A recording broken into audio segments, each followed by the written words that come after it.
네, 의대 증원과 지역 인재 선발 확대에 따른 영향, 취재 기자와 조금 더 자세히 짚어보겠습니다.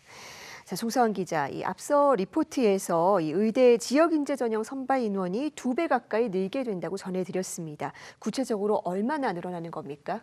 네, 현재까지 나온 언론 보도 등을 종합하면 올해 대입에서 지역 인재 전형으로 의대에 입학할 신입생은 1,900명 수준입니다.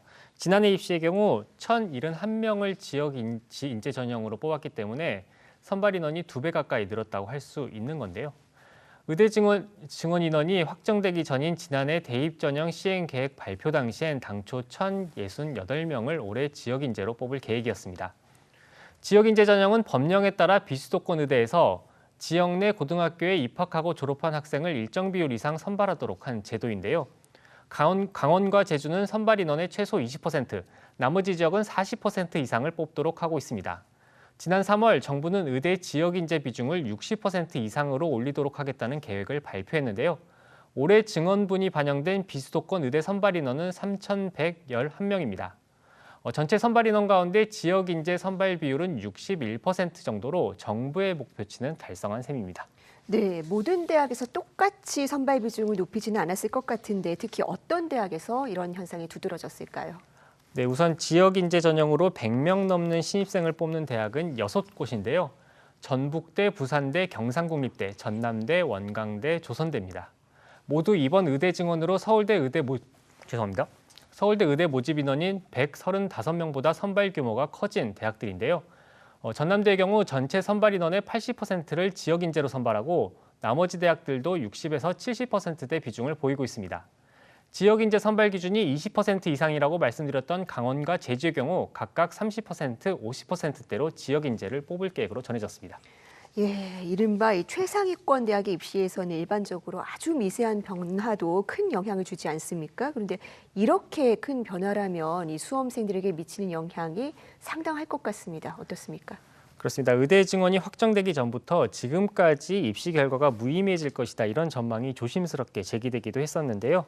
입시 전문가들의 분석을 종합해 보면 이번 의대 증원과 지역 인재 전형의 확대 영향은 3가지 정도로 정리해 볼 수 있습니다. 우선 비수도권 상위권 학생들의 상향 지원을 예상해 볼 수 있는데요. 지난 2024학년도 비수도권 27개 의대의 전형별 경쟁률을 보면요. 전국 단위 선발 전형, 쉽게 말해서 일반 전형의 경우 수시는 29.5대 1, 정시는 9.1대 1을 기록했습니다. 반면 지역 인재의 경우 수시 10.5대 1, 정시 4.9대 1로 상대적으로 낮았는데요. 물론 비율만으로 지역 인재 전형이 합격이 더 쉽다 이렇게 단정적으로 말하기는 어렵습니다. 네.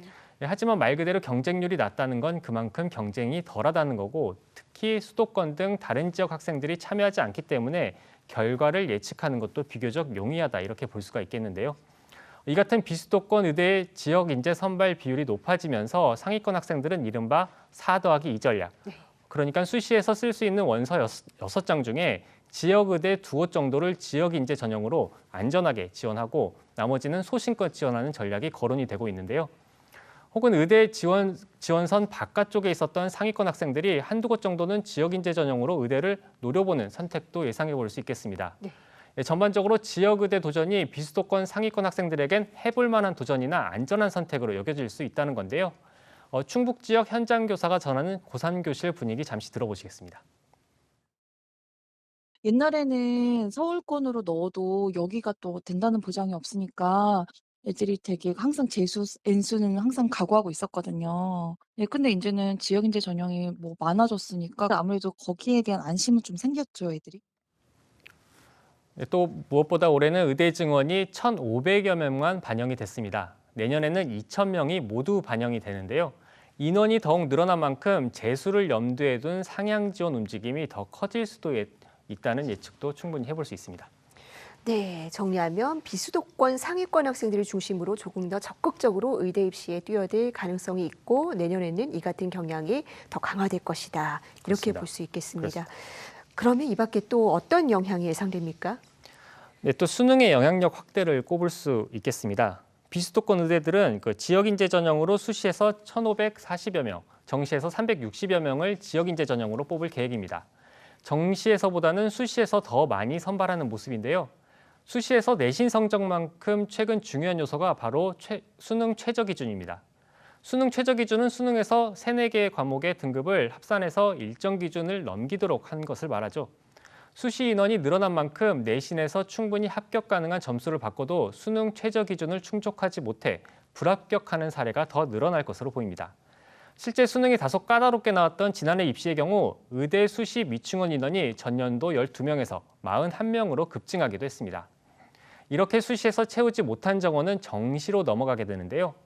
정시는 아시다시피 수능 위주 전형입니다. 따라서 수시에서든 정시에서든 올해 수능의 영향력은 더욱 커질 수밖에 없을 것으로 보입니다. 예, 이렇게 수능 영향력이 커지면 자연스럽게 이른바 N수생도 증가할 가능성이 높지 않겠습니까? 그렇습니다. 재수생 등 졸업생은 수능에 강세를 보인다고 일반적으로 분석을 많이 하죠. 지역인재 전형은 졸업생에게도 적용이 되기 때문에 지역의대를 지망하는 졸업생들의 도전이 늘 것이라는 전망이 충분히 가능합니다. 또 이 지역인재 선발은 의대에만 적용되는 게 아닙니다. 의대를 비롯해 치대, 약대, 한의대, 수의대에도 적용이 되는 건데요.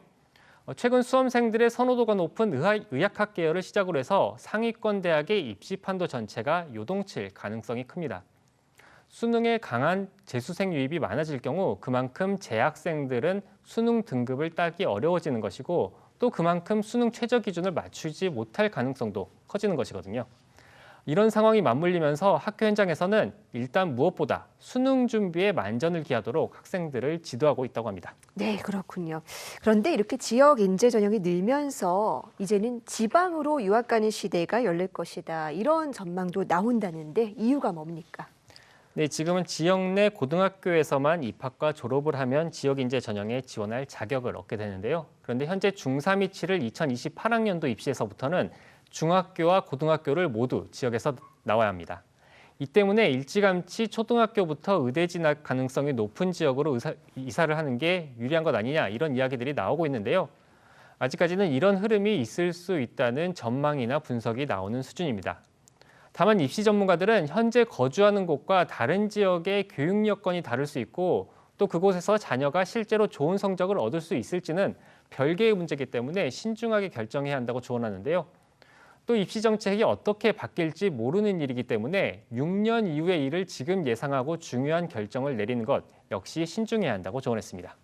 네, 의대 증원과 더불어서 이렇게 배출된 의사가 그 지역에 머물 여건을 만드는 게 중요하다는 지적도 나오는데 정부가 추가로 대책을 내놓을지도 지켜봐야겠습니다. 송서환 기자 잘 들었습니다.